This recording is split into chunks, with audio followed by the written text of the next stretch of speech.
Hello there, everybody. Welcome back to Star Wars Lads. We are talking today about Obi-Wan Kenobi, Episode 3. I believe they're calling it Part 3 right now on Disney+. We are going to dive in full spoilers on our review and thoughts on Obi-Wan Kenobi Part 3. But before we do so, please hit that like button down below. Subscribe to the channel for Star Wars content minimum 5 days a week. If you haven't checked out all of our Star Wars Celebration coverage, we covered every major panel at Celebration. From Celebration, if you haven't checked that out, there is a playlist on the channel where you can check out all of our reactions to the Ahsoka trailer, the Mandalorian trailer, the Bad Batch trailer. We did recaps of everything from books, comics, everything that was announced, every major announcement at Star Wars Celebration.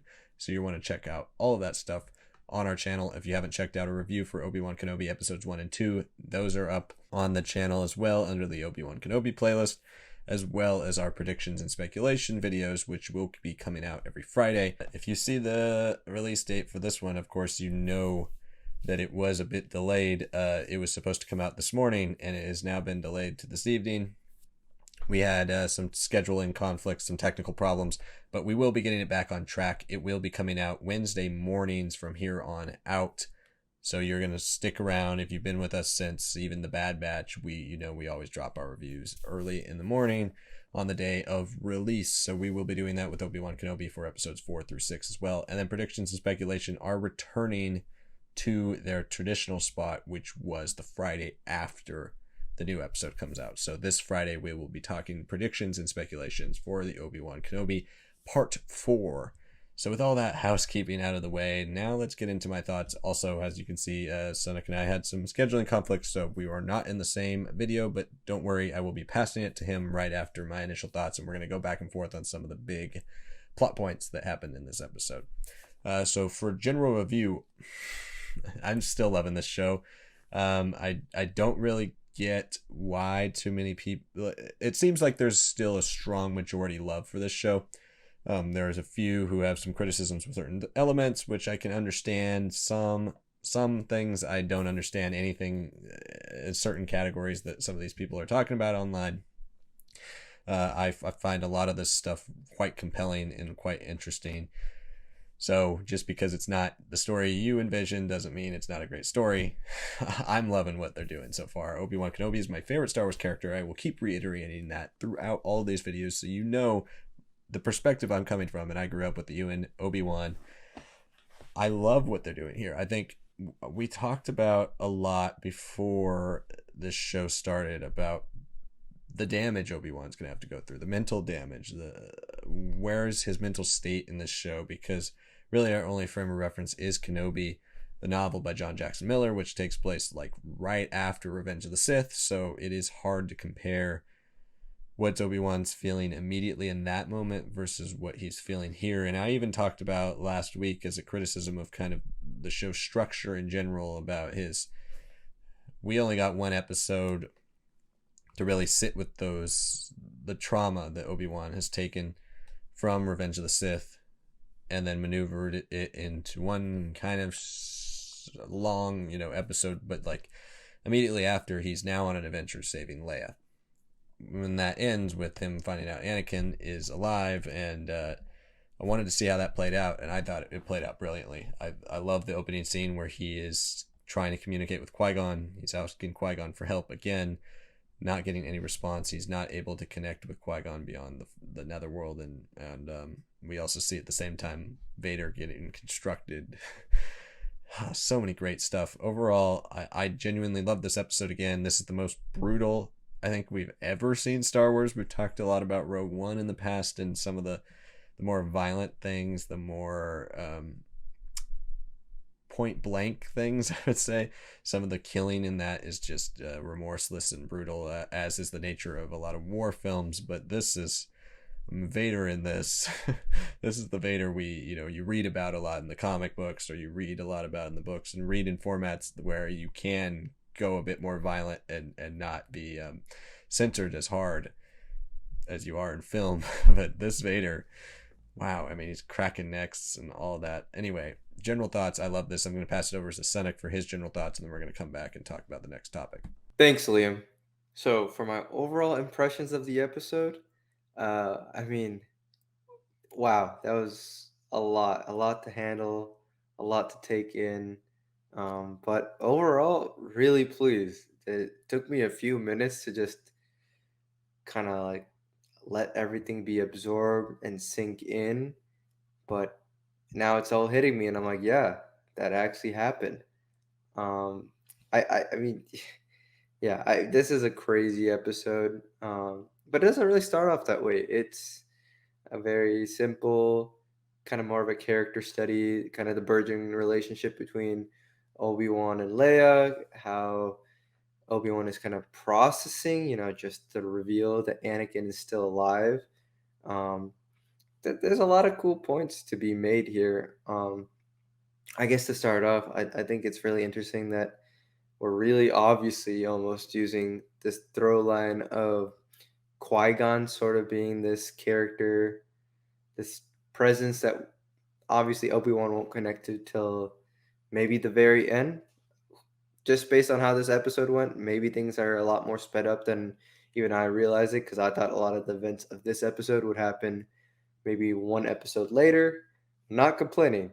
Trust me, I really enjoyed everything I saw, but yeah, it's a lot to take in. And I think the grounding throw line for me is that this is an Obi-Wan that's struggling so much that all he's doing is kind of begging Qui-Gon to listen to him, to just give him some advice, some hope, something, some sort of connection, because his world has already been broken once, but now it's being broken again by the fact that that hard, difficult decision that he made is wasn't done. And if anything, he's only let things continue and got worse, and he's just kind of been withering away in his solitude, and he's even been unable to convince Owen that he could help Luke and train him once the day comes. So he's really a broken man without any purpose until he comes to save Leia. And those first two episodes were very exciting, fast paced, very grounded, more underground, dark and mysterious kind of vibes, kind of building up the Inquisitorius threat at this time period, letting Obi-Wan kind of navigate and have a little bit of banter with Leia. But now this is where things are really taking a turn, especially right after the end of episode two. And yeah, I mean, I hope Obi-Wan connects to Qui-Gon, but everything that he's been through, these events are demanding a lot more of him than anything his master could conceivably, reach out and have a little chit chat about. Um, I think my one slight criticism of this is that a lot of this episode looks really well done. Like seriously, I liked a lot of the stormtrooper stuff. The visual effects, for the most part, really work, especially in more of the daylight scenes. I like a lot of the character work, especially in these different factions, the interpersonal dynamics. It's really all working there. I like the new pieces kind of being introduced here with these new characters and whatnot. But I will say that especially a lot of the final stuff around our big bad is maybe a slight step down from what I expected. I think obviously they're saving it for a lot more, especially with how this episode plays out. But well, I'll just say it, when you bring out Vader and his scenes feel, maybe like in the Ahsoka fight sequences in Mando 2, nothing crazy, right? Nothing like his Rogue One hallway appearance. I'm not upset by that, but I've already seen modern Vader at his best, and I'm hoping that means that what they showed right now is more to show, the character that he's developed into at this certain time period, more the brutality, kind of like the nature of his mind right now. But I would like to have seen a little bit more visual dynamism when he's with Obi-Wan. A lot more of like the stalking the prey tactic that he has with Luke, especially when the battle on Bespin kind of takes it up a notch and he realizes he can't just absolutely play with his food. I wish there was a little bit more mood and ambiance there. Some of the cinematography, especially with the location, felt just okay. How it ends though is, Yeah, that's what I really liked, how what Vader does, and I'll explain and talk about that a little bit more after this. But yeah, I mean, overall though, other than my slight nitpicks with just wanting a little bit more of a bump to kind of how, maybe the Mando 2 season finale looked. Other than that, I thought this was like really an incredible episode. So yeah, now to get into Vader a bit more deeply, I dug immensely what they did at the beginning of this episode with his construction. I love seeing that. I love the initial hologram with him and Reva, their discussion. I love that he is ploying and plotting to keep all the Inquisitors vying for power as they try to reach that Grand Inquisitor spot. As we know, hopefully, if they don't retcon Rebels, that seat is still going to be filled by the Grand Inquisitor. But it's nice to have that power vacuum to see what George has always kind of said about the dark side, that they can't really have Legion because they don't trust each other. They don't want to work with each other. They don't work for each other. They're all out to get each other, and they're all out to be top dog and the most powerful. We see that here with the Inquisitors and the way Vader has kind of structured this, ploying them all to go after each other. And we see the fifth brother kind of talking about, oh, I called Vader this time to tell him because you called Vader last time. It's there's like a sibling type rivalry with them all trying to impress Vader to gain the spot that they want in the Inquisitorius, and I really dig that. So seeing that side of Vader, obviously seeing Vader's castle again, magnificent on Mustafar, it all looks so good. James Earl Jones's voice as well, significant improvement over his voice in Rebels and in Rogue One, because I don't know if they used some type of modulator or kind of did what they did for Luke Skywalker in both The Mandalorian and the Book of Boba Fett, where they use some type of computer algorithm to modulate the voice closer to how it sounds in the film by feeding it lines from the original film. I think they did a really great job there with the voice. It sounds a lot more like it used to. It doesn't sound as old, as much as we all love James Earl Jones. We're so happy to have him a part of it. His voice has sounded a little older as he has aged in some of the later material. So it is nice to hear him back closer to how we hear him in Revenge of the Sith when we hear it, and A New Hope. Also, again, the violence and the brutality and this, the way he tortures Obi-Wan in that one scene. I'm looking forward to the future conflicts between them. Obi-Wan's gonna have to go through some type of like Rocky training montage to get ready to fight Vader, because he is not ready right now. 10 years of doing nothing it has definitely made him weak. As Vader says, Vader is the top dog right now. He is the master. It's not even competition. And I kind of like seeing that, because we kind of, Obi-Wan is such a defensive master. He's so good at what he does in the prequels that it's nice to see him brought down a level so we can see him rise back to the top. We are halfway through the show now, and that's what I fully expect the show to do, is have some climactic duel between the two of them. So I dug all of that. Vader's presence is just absolutely horrifying, and Rogue One did it great with the hallway scene, but this is on another level. I cannot wait to see what they do with Vader and Hayden Christensen. That, I mean, the two shots we get of Hayden, the one kind of Revenge of the Sith esque, where he looks over his shoulder at Obi-Wan and it's kind of like a hallucination. That was a really cool shot, but also the shot of the helmet going on top of on Anakin's head when he is in the Bacta tank. Wow. I cannot wait for future Vader stuff. So anyway, I'll pass it over to Sanak to hear his thoughts on Vader, and then we're going to get back and talk about some of the Inquisitors and the rest of this stuff over here. My thoughts on Vader, right? Oh, I mean, it seems pretty clear that it's Hayden in the suit. There's a little bit of his gait that feels a little bit more youthful, athletic. Um, it's different than the Vader that we've seen in Rogue One and in the original trilogy. Um, but he seems, I don't know, he doesn't exactly fit what I remember from not Return, Revenge of the Sith. But that's because the only thing we really see of Vader is when he's walking on a bridge of a Star Destroyer. Here's a Vader who's, kind of salivating at the chance to do something to finally take down his master, to cause his pain and incredible torture, really destroy Obi-Wan further, right? And he needs his revenge. He got chopped up and burnt alive on Mustafar. Like, obviously, this man is seething inside. But to go a little bit back, I love the intercutting with Obi-Wan kind of accepting and dreading and becoming overwhelmed by the fact that Anakin is still alive and he can't connect to Qui-Gon. And it's intercut with Vader just being assembled. I love seeing a little bit more details of how a Vader suit would all come together. A lot of very metallic, clanky noises, a lot of like injecting, a lot of snapping together. I really love that. And then once the whole suit was assembled, yeah, that was Vader.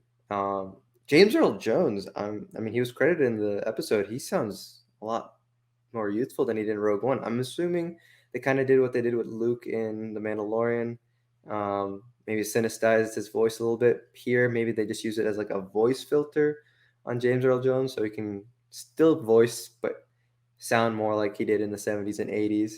Um, and I thought it was perfect, spot on. There was the voice once you heard Vader for the first time.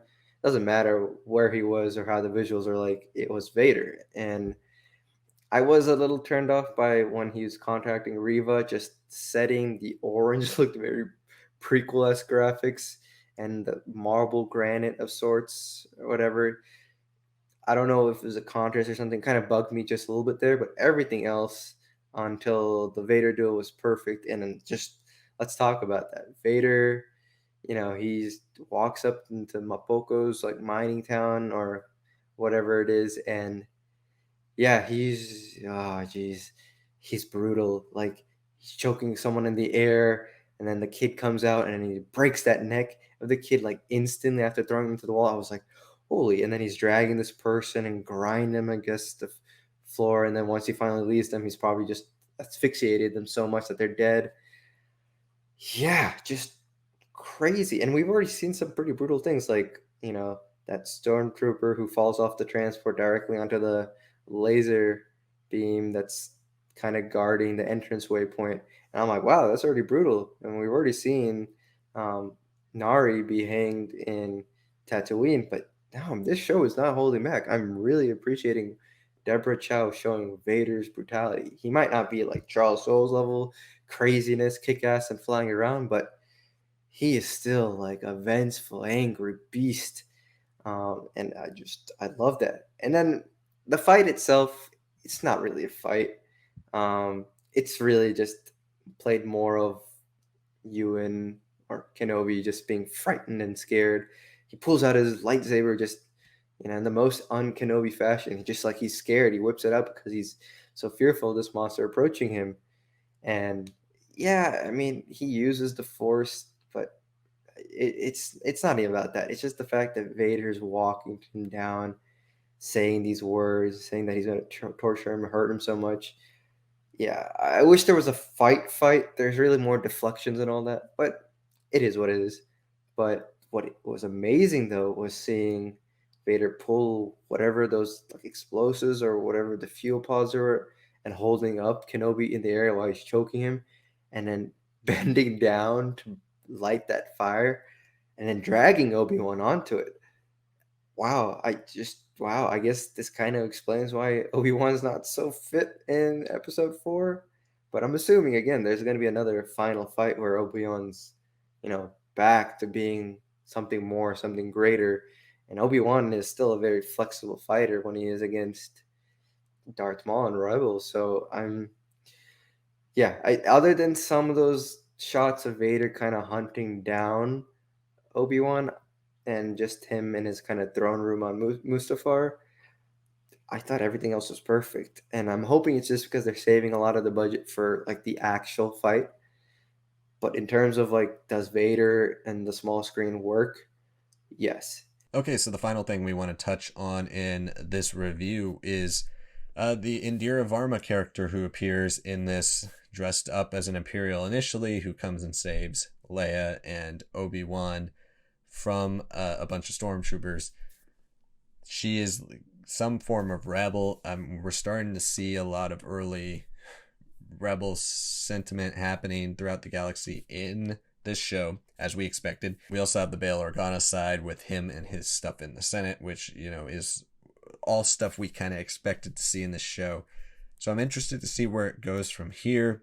Obviously, the connection to Kumail Nanjiani's character, Haja, and how that connects to other rebel groups. We know Saw Gerrera's partisans are active during this time. We know other rebel cells are around, but this seems to be a very organized thing that's going on here. And one of the things that's most interesting about that is the mention of the path and what the path is in connection to the Jedi. Also going to Jabim, which is a planet very much so steeped in Legends, Clone Wars lore.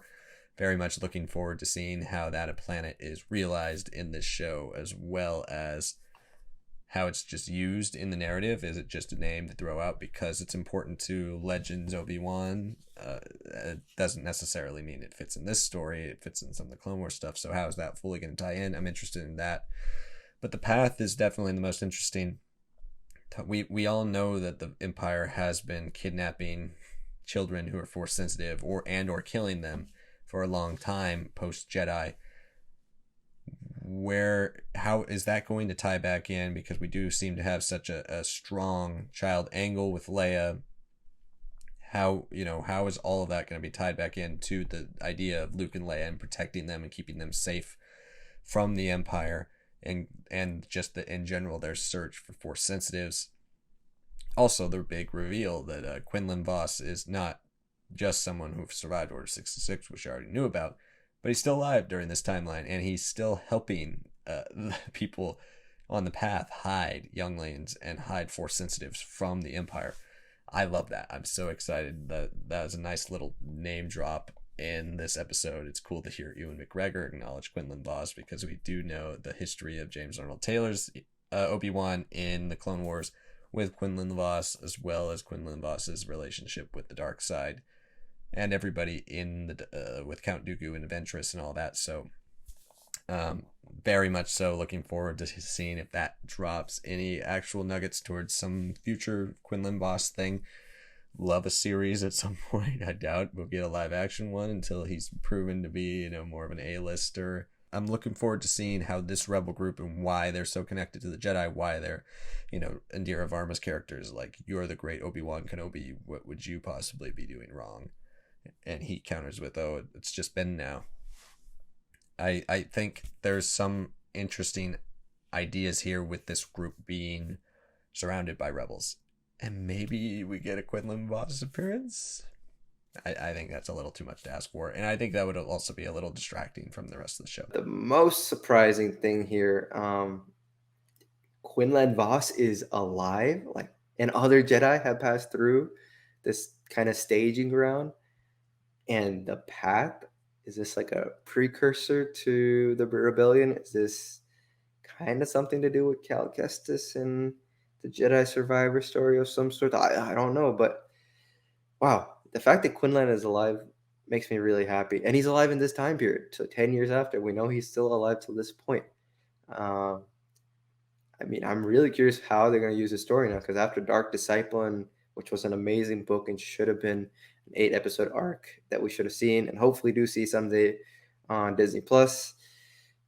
I love his character a lot, and I know 2003 Clone Wars fans love his character so much, but the confirmation that he's alive is amazing to me. And the fact that this kind of saving of these Jedi, it feels like it's directly connecting even more to Jedi Survivor, which would be set with that 5-year leap from Fallen Order in the same time period as the Obi-Wan Kenobi show.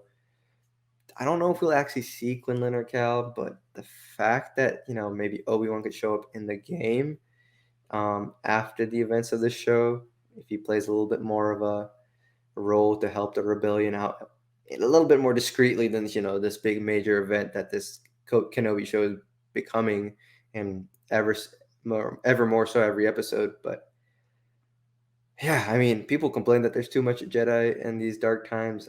I'm not one of them. I think there's an interesting way to use all of them, and I expect a lot of these characters to be off to some way, but oft in a way that I feel still drives the story, the rebellion, the Jedi hope and future of Luke and Yoda and Obi-Wan, where they are in the original trilogy, at least the beginning of it. And some could survive later. I'd love to see Cal Kestis in Luke's Jedi Order, and now Quinlan is a potential old, wizened, crazed Quinlan. Back in the New Republic era, I guess. But maybe he dies. Maybe he's not like Ahsoka and survives all the way through. He doesn't necessarily have a Dave Filoni insuring him. He's got a Deborah Chow who's been showing off chopped arms and snapped necks and all of these things. What that leads me into is the path. We see kind of a precursor of the rebellion symbol. Um, Very cool. It seems like it is like at least a cell of some sorts that's kind of growing into what will be the future rebellion.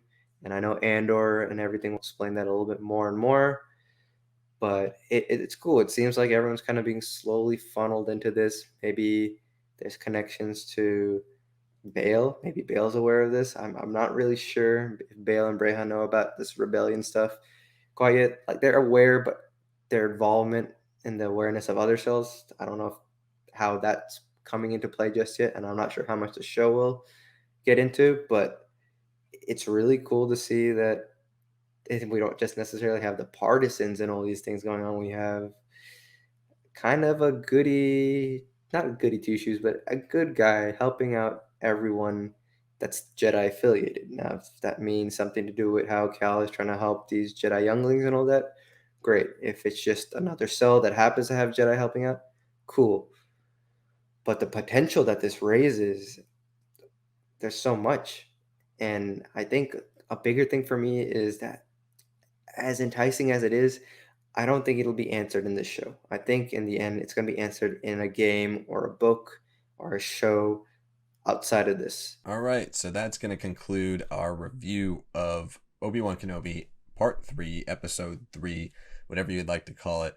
This is our review, but don't worry, we'll be back talking Obi-Wan Kenobi on Friday, talking about predictions and speculations for Chapter 4, Part 4, Episode 4, whatever you want to call it from here on out. We will be talking about that as we will for Parts 5 and 6 on the Fridays before the episode comes out, or right after the previous episode comes out, wherever you want to look at it. Fridays will be our dates for predictions and speculations, as well as Wednesday for reviews. Thank you guys all so much for watching. If you haven't yet, please hit that like button down below. Subscribe to the channel for Star Wars content, minimum 5 days a week. Right now, it's 3 videos, 2 shorts because of the adjusted schedule for Obi-Wan Kenobi. If you haven't yet, comment below. Let us know what you thought of this episode, what you think in general of this show so far, and stay tuned for Friday for predictions and speculation. Thank you all so much for watching, and we'll see you next time.